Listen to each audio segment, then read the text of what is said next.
En compagnie de Jean-Michel Ougourlian qui nous parle de l'altérité et qui va vous aider à savoir de qui vous souffrez. Bonjour Jean-Pierre. Bonjour. Merci d'être avec nous Jean-Pierre. Merci à vous. Mais je vous en prie. Alors, vous voulez revenir sur justement votre modèle familial, hein ? Oui, et je reprends ce qu'a dit votre invité, Jean-Michel Ougourlian, j'espère ne pas écorcher son nom. En fait,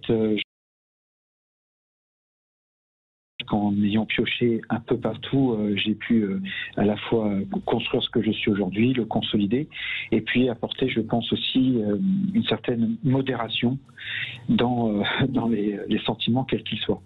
Voilà. Et ça, je trouve que ça a très bien résumé à la fois ce que j'ai tiré de bon de mes parents, de mes instituteurs et professeurs, et puis aussi de mes collègues de travail, parce que je travaille depuis l'âge de 16 ans. Oui. Et ça a été pour moi quelque chose de très formateur. Donc, ce qui est intéressant, c'est que vous êtes en train de nous dire que vous vous êtes construit, que votre moi donc s'est construit, d'abord grâce à vos parents, et vous en avez gardé ce qui vous convenait. Ce qui ne vous convenait pas, vous avez pris d'autres modèles. Et c'est grâce à ça que vous êtes aujourd'hui une personne que vous aimez, c'est-à-dire vous-même. Et peut-être que vous allez encore rencontrer d'autres modèles. Mais c'est exactement ce que vous expliquiez. C'est ce dont nous parlions tout à l'heure. Et donc vous êtes aujourd'hui, vous réalisez que vous êtes un patchwork, une mosaïque de tous les modèles qui vous ont progressivement apporté quelque chose, soit sur le plan émotionnel, soit sur le plan intellectuel, soit sur le plan comportemental.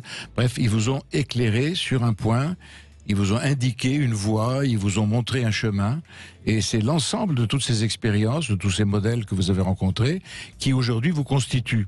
Et je crois que ça, c'est évidemment une voie vers la sagesse, de ne pas avoir un seul modèle, de ne pas être têtu, de ne pas être fanatique, d'être ouvert. Et d'être ouvert constamment à de nouveaux modèles, parce que si demain matin vous avez quelqu'un d'autre qui... Oui, allez-y Jean-Pierre. Oui, pardon, je m'excuse, juste pour vous dire, ce qui ne m'avait effectivement pas empêché de l'avoir été, mais beaucoup plus jeune.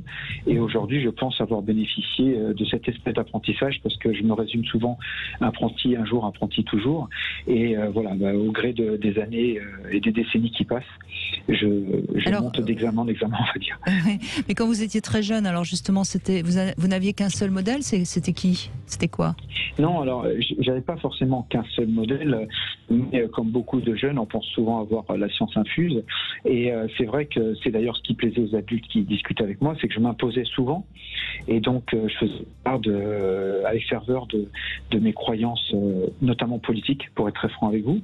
Et bien sûr, ces positions politiques influencent aussi la relation aux autres, sur cette tolérance, sur plein de choses.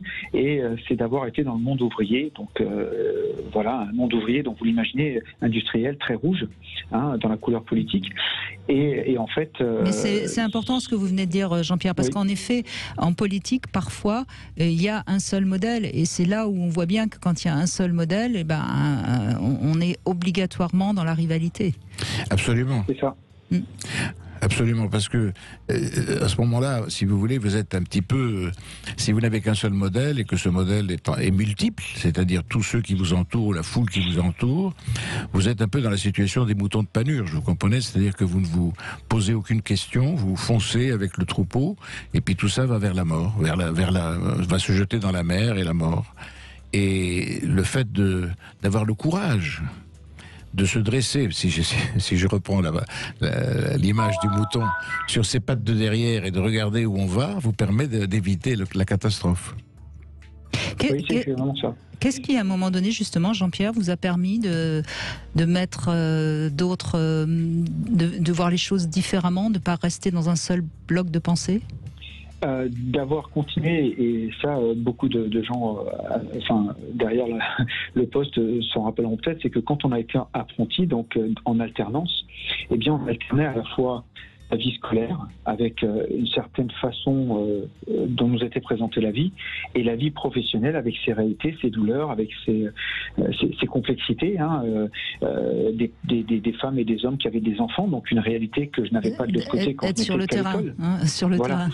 Tout à fait. Oui, oui. Ça a été à la fois très formateur, ça a été aussi des claques, soyons clairs, hein, quand on a 16 ans, on aspire à autre chose que se retrouver face à des réalités, mais ça a été extrêmement formateur, et la plupart des gens que je côtoie, quelles que soient nos affinités ou pas, hein, on est tous d'accord là-dessus. Cet apprentissage-là nous a permis de nous éveiller. C'est ce que je dis souvent, Jean-Pierre, hein, il y a la connaissance et puis il y a l'expérience, et si on se base uniquement sur la connaissance, on passe à côté de la vraie vie. Peut-être qu'il faudrait mettre nos hauts fonctionnaires plus souvent sur le terrain. Ah mais certainement. Je suis prêt à les recevoir, oui. Certainement. Vous savez, Jean-Pierre, vous avez prononcé un mot auquel je tiens beaucoup, c'est le mot d'apprentissage. C'est-à-dire que l'apprenti est celui qui a une relation de confiance et de modèle avec celui qui est en train de lui apprendre un geste, par exemple, industriel ou pratique. Et il y a une chose qui est extraordinaire, c'est que l'apprenti fait une expérience étonnante. C'est que le cerveau se fabrique en fabriquant. Et on vérifie ça sur le plan neuroscientifique, des neurosciences. On voit très bien que le cerveau est capable de développer davantage de synapses, c'est-à-dire de relations entre les cellules, et même de développer de nouveaux territoires, et d'envahir de nouveaux territoires, irrigués par les neurones, par les fibres nerveuses, au fur et à mesure que le geste se perfectionne. Et ça me paraît très important, parce qu'on sent qu'on est en train de changer, et ce changement, c'est l'apprentissage. En tout cas, Jean-Pierre, merci beaucoup de votre témoignage qui illustre tout à fait ce qu'on essaye de faire entendre à tous ceux qui nous écoutent. Donc merci à vous. Merci à vous. Au revoir. Merci, Jean-Pierre. Au revoir.